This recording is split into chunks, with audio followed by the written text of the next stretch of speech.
আসসালামু আলাইকুম। আশা করি সবাই ভালো আছেন।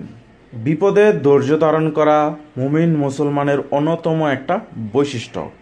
কারণ মুমিন মুসলমান জানে যে আল্লাহ তাআলা এই দুনিয়াতে পাঠিয়েছে নানান ধরনের পরীক্ষার নেওয়ার জন্য।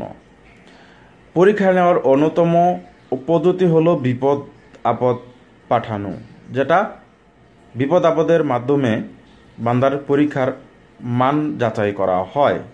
একজন বান্দা যখন পরিপূর্ণভাবে আল্লাহর প্রতি বিশ্বাস রেখে বিপদে ধৈর্য ধারণ করতে পারে এবং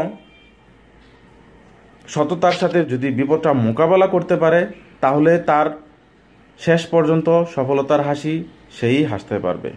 আর যারা বিপদে ধৈর্য ধারণ করতে না পারবে, তারা একটা সময় ক্ষতিগ্রস্ত হয়ে যাবে এবং নিজের ধ্বংস অনিবার্য করে ফেলবে।